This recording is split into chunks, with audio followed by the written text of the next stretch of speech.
Chers amis, bonjour. Nous voici à nouveau réunis pour une émission Vitamine B. B comme Bible, la parole de Dieu qui nous parle, qui nous enseigne. Aujourd'hui, j'ai le privilège d'accueillir Brian Host. Bonjour Brian. Bonjour Sylvain. Tu vas bien? Très bien, merci. Tu es venu de loin. Tu habites où? J'habite à Dieppe en Normandie. Et quelle est ton activité principale? En fait, je suis pasteur d'une église locale. Donc ça, c'est mon activité principale. Ouais. Et puis tu fais un peu de musique à côté? C'est ça, j'ai le privilège de partir une fois par mois, soit dans des églises, des rassemblements de jeunesse ou pour faire des formations de louanges. Et donc c'est vrai que c'est mon deuxième cœur qui bat pour ce domaine-là, quoi, ça c'est sûr. Tu es bien jeune pour être pasteur. En général, les pasteurs sont plutôt âgés. Oui, c'est vrai, mais c'est vraiment par obéissance à Dieu. Et puis ensuite, Dieu a béni et Dieu a équipé. Et donc voilà, on se sent vraiment à notre place, là où on est. Ouais. Excellent. Donc tu as choisi de partager un verset avec nous. Quel Oui. est ce texte que tu as choisi? Alors j'ai choisi Josué chapitre 5, du verset 13 au verset 15. Un jour où Josué se trouvait près de Jéricho, il vit soudain un homme debout en face de lui, une épée dégainée à la main. Josué s'approcha de lui et lui demanda: « Es-tu de notre côté ou du côté de nos ennemis ?» « Ni l'un ni l'autre, répondit l'homme. « Je suis le chef de l'armée du Seigneur et je viens d'arriver. » Alors Josué se jeta la face contre terre et lui dit: « Je suis ton serviteur, que m'ordonnes-tu » Le chef de l'armée du Seigneur lui répondit: « Enlève tes sandales, car tu te trouves dans un endroit saint. » Alors c'est une rencontre étonnante que fait Josué. C'est sûr, oui. Ouais. Quelle est cette rencontre? C'est tout simplement cette rencontre avec son Dieu qu'il a suivi depuis si longtemps, surtout par le biais de son prédécesseur Moïse. Et donc il connaît Dieu d'une certaine façon, par différentes expériences. Mais là, il y a une vraie rencontre avec je dirais Dieu en forme d'homme. Et d'ailleurs, il y a beaucoup de théologiens qui pensent à croire que c'est aussi ce qu'on appelle une théophanie, où Dieu, la deuxième personne de la Trinité, se présente en fait, comme c'est parfois le cas dans l'Ancien Testament. Ça veut dire que Dieu n'est pas caché dans le ciel, en train d'observer ce qui se passe. De temps en temps, il Exactement. apparaît. Il est tout à fait impliqué dans la vie des hommes, ça c'est sûr. Voilà. Et Josué, il a une réaction étonnante. Sa réaction, moi, ce qui me plaît beaucoup dans ce texte, c'est que Josué, voilà, il est là, il est en train de réfléchir, il s'apprête à conquérir donc la terre promise, Jéricho. Il vient de traverser le Jourdain avec le peuple, il vient de vivre un miracle extraordinaire. Et voilà qu'il se trouve devant Jéricho, il contemple la ville, et à ce moment-là, un homme arrive. Et donc il se dit, mais est-ce qu'il est pour moi ou contre moi? Est-ce que c'est un ennemi ou un ami? Voilà, et sa réaction, c'est de dire, voilà, je suis prêt soit à me battre, soit à me ranger, ou à lui dire de se joindre à moi, en fait. Voilà. C'est l'impression qu'on a. Et moi, ce qui me plaît, c'est la réaction de cet homme, Dieu, quoi, qui dit non. En fait, ta version dit ni l'un ni l'autre, et la version Louis II dit non. Es-tu pour moi ou contre moi? Non. C'est pas une réponse. Voilà, exactement. Alors, qu'est-ce que ça veut dire? Comment tu comprends ça? Moi, la façon que je le comprends, c'est tout simplement que Dieu, en fait, connaît Josué. Hein, comme la Bible nous le dit, il nous connaît avant qu'on soit né, il connaît nos pensées. Et je fais vraiment un parallèle avec ce que Moïse a vécu, puisque c'est la même expérience. C'est le successeur. Voilà, il se trouve devant le buisson ardent, et sa réaction, c'est un peu la curiosité. Ouais. Et Dieu va le rappeler à l'ordre et lui dire: « Mais attends, tu es dans un lieu saint. » Et Josué, c'est un peu la même chose. On a l'impression, il est là, il a conquéri les choses. Déjà, Dieu a dû le fortifier à plusieurs reprises. Fortifie-toi, prends courage. Et peut-être qu'il y a des choses qui se passent, il se sent encore plus à même de prendre la main. Et puis Dieu le connaît et il dit: « Mais attends, je vais quand même te rappeler qui est le chef ici. » Et donc, quand Dieu se présente à lui, voilà, c'est cette attitude de dire: « Mais ôte tes sangliers, comme à Moïse, ôte tes sangliers, tu es dans un lieu saint. » Et ici, Josué, en fait, est ramené à l'ordre de se rappeler, voilà, je t'ai donné toute cette autorité, mais c'est moi le chef. Et le secret, c'est que tu te soumettes à moi. Tant que tu te soumets à moi, tu as la victoire assurée. Donc même un pasteur comme toi, c'est pas lui qui dirige tout, qui commande tout? Absolument. C'est ça que tu vis aussi dans ta communauté? C'est ce que je vis, et c'est vrai que je suis jeune, donc j'apprends tous les jours, mais c'est vraiment une des choses que j'apprends depuis tout petit, juste vraiment me soumettre premièrement à Dieu, et ensuite aux hommes que Dieu a instaurés au-dessus de moi. Et ça ne veut pas dire qu'on ne va pas non plus ne rien dire, mais voilà, de savoir, voilà, tu parles, je t'écoute, et je me soumets à toi, et puis je me dis la même chose donc va se passer par rapport à moi.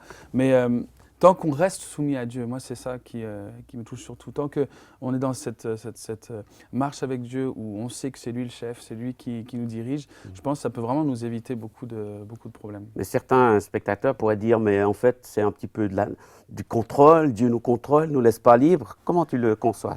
La façon que je le vis, c'est que Jésus lui-même, quand il est venu, il a dit « Je suis venu pour vous donner la liberté, la liberté en abondance. » quoi. Ouais. Il n'y a pas une opposition entre cette liberté et ce contrôle ou cette domination? Non, parce que quand on se soumet, justement, il nous donne son autorité. Il nous donne finalement tout ce qu'on a en nous est plutôt bloqué tant que nous essayons de contrôler les choses. Voilà. Mais si nous faisons confiance à Dieu, tout d'un coup, il y a une autre venue qui est ouverte devant nous et on réalise qu'il y a tellement d'autres choses qu'on peut faire quand on arrête de faire les choses nous-mêmes. Quoi. Mmh. Donc, tu as choisi ce texte parce que tu t'identifies à Josué, à quelque part? Je m'identifie vraiment, même particulièrement par rapport à ce passage. Je vois voilà, un homme qui est en responsabilité et qui ne doit jamais oublier que Dieu est son chef. Et de ce fait, Dieu, en lui apprenant cela, il lui donne aussi une certaine autorité. Donc, c'est à la fois apprendre à être sous une autorité et aussi avoir une autorité. Et c'est ce que je vis en ce moment dans mon église et puis en grandissant. Donc j'essaie aussi de me rappeler aussi de ce que Dieu lui dit, quoi. C'est-à-dire passe du temps dans ma présence. Rappelle-toi, tu es dans un lieu saint. Et donc moi je veux venir à lui. Une des meilleures images que je peux voir de notre approche du trône de Dieu, c'est qu'on approche à genoux. Et après, Dieu nous amène sur ses genoux. C'est vraiment cette relation-là que je veux vivre avec Dieu, quoi. Parce que le texte parle d'un lieu saint. C'est quoi un lieu saint? C'est un endroit où tout d'un coup on a peur parce qu'il y a quelque chose d'extraordinaire. C'est un temple, c'est une église, une cathédrale? Un lieu saint, c'est tout simplement là où est Dieu et on est conscient de la présence de Dieu. Je dirais même au jour d'aujourd'hui, puisque nous sommes tous temples du Saint-Esprit, ceux qui avons Jésus dans notre cœur, eh bien, du coup, ça nous invite à aussi réfléchir au fait que, voilà, même nous sommes finalement dans un lieu saint. Partout où nous marchons, nous avons cette mise à part qui est là. Hein, sainteté veut dire être mise à part. Et je pense que c'est aussi important même dans la vie de tous les jours, du coup, pas seulement ceux qui ont une certaine autorité, mais même notre autorité sur les choses de la vie, de nous rappeler, nous sommes dans un lieu saint. Le Saint-Esprit habite en nous, nous sommes le temple du Saint-Esprit. D'ailleurs, c'est Paul qui va nous encourager aussi à nous rappeler de cela. Et du coup, ça peut aussi nous aider. C'est vrai que peut-être cette idée de sainteté peut faire peur. Oui, mais beaucoup de gens sont effrayés, je pense. Je pense qu'elle fait peur pour ceux qui, justement, n'osent pas s'approcher. Parce que finalement, plus on s'approche, c'est vrai, ça va nous effrayer, mais plus on s'approche, on voit combien Dieu est lent à la colère et miséricordieux. Et du coup, on s'approche encore plus. On est comme attiré par quelque chose qui nous rend craintifs. Mais d'ailleurs, si on vient aux prédécesseurs de Josué, je pense à cet épisode où Moïse invite au peuple de venir avec lui dans la nuée et ils ne veulent pas. Oui, ils ont peur, mais ils n'ont pas la crainte de Dieu. Ils ont peur. Et Moïse, lui, avait la crainte de Dieu. Il l'a appris. Et donc, du coup, lui, il est rentré dans la nuée. De même, Josué l'a appris parce que quand il était à un moment donné, il y a la tente qui est là et la présence de Dieu qui vient. Et la Bible dit que Josué, lui, restait dans la tente. Donc, il était déjà empreint de la présence de Dieu. Il était conscient que quand on voit le Dieu saint, on voit aussi toute l'amitié qu'il a pour nous. D'ailleurs, il y a le psaume qui dit « L'amitié de l'Éternel est pour ceux qui le craignent ». Donc vraiment, pour moi, cette crainte et cette amitié vont vraiment bien ensemble. C'est un bel paradoxe, quoi. Mais comment tu différencies la crainte de Dieu et la peur? Je pense que la peur est associée à je dirais, la crainte de l'homme ou la crainte pour notre vie. Quand on s'approche de Dieu et qu'on a peur pour notre vie. Et justement, quand on a la crainte de Dieu, notre vie, peu importe. Comme Paul le dit, soit que nous vivions, soit que nous mourions, nous sommes au Seigneur. Vivre pour Christ, c'est merveilleux, mais mourir, c'est un gain. Et je crois que quand on arrive à cela, où finalement on réalise qu'on est crucifié avec Christ, ce n'est pas nous qui vivons, mais lui qui vit en nous, on se sent vraiment libre d'entrer. Mais c'est peut-être aussi une étape, et j'inviterai tous ceux avec qui je parle de découvrir cela. C'est peut-être pas facile au début, mais c'est tellement libérateur. Parce que certaines personnes sont peut-être impressionnées, ils n'osent pas s'approcher de Dieu en se disant « Ouh là là, c'est trop pour moi ». Comme peut-être Josué avec cet homme-là, il se dit « Mais qu'est-ce qui se passe? C'est ça. Qu'est-ce que je peux faire ?» Donc, il enlève ses sandales. Est-ce que nous, on est aussi appelés à enlever nos chaussures pour aller à l'église? Non, non, bien sûr. Je sais que non. certains le font dans certaines C'est vrai, religions, oui, ils c'est enlèvent vrai. leurs chaussures. C'est vrai. Est-ce que Dieu nous demande ça? Non, je pense que là, c'était pour que Josué se rende compte, quoi, là où il est. Parfois, on a besoin de faire quelque chose aussi de symbolique pour nous rendre compte aussi. Mhm. Du coup, je pense que c'était aussi lié à sa culture. Il ne faut pas oublier que Dieu aussi, il est vraiment lié avec la culture. Même si lui, il est à part de tout ça,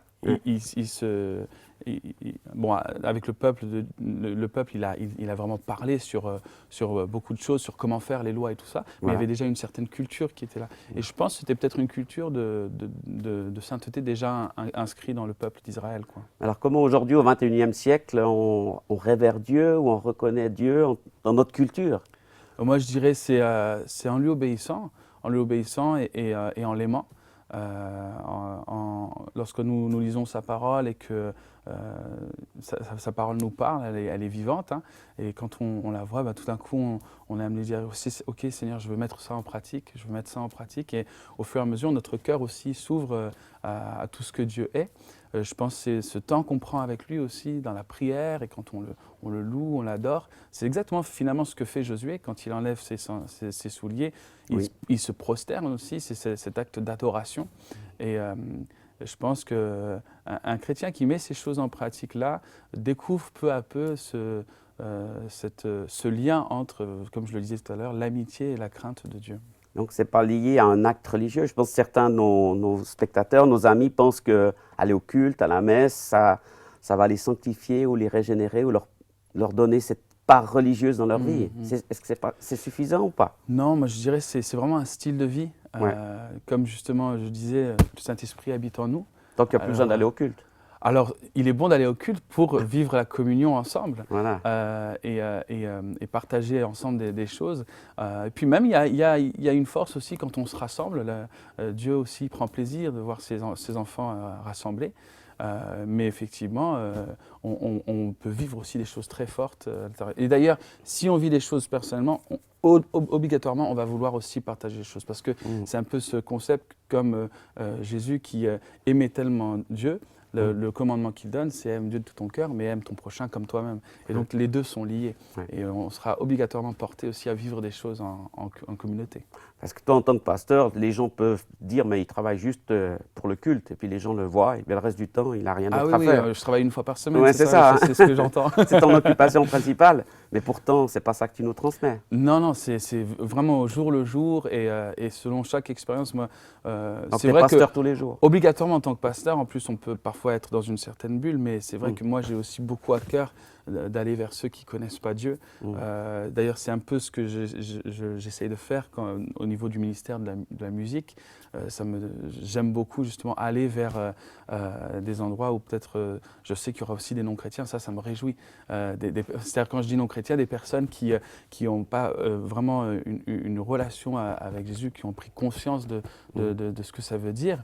Et il y a des personnes comme ça qui ont rejeté tout simplement la foi. Et pour moi, à travers la musique, la louange et les versets avec lesquels je vais encourager les gens, c'est pour les pousser, les encourager tout simplement à découvrir que c'est possible d'avoir une rencontre avec Dieu, une relation avec Dieu au jour le jour. Et donc voilà, ça c'est ce que j'essaye de vivre. J'essaye d'enseigner aussi à ma communauté et puis aux gens avec qui je rencontre, quoi. C'est magnifique. Merci beaucoup pour ce partage. C'est beau plaisir. de voir un jeune pasteur motivé par son travail et de partager sa foi. Chers amis qui nous avez suivis, je vous encourage à aussi lire votre Bible, à découvrir le Dieu de la Bible et à nous voir pour d'autres émissions Vitamine B. À bientôt.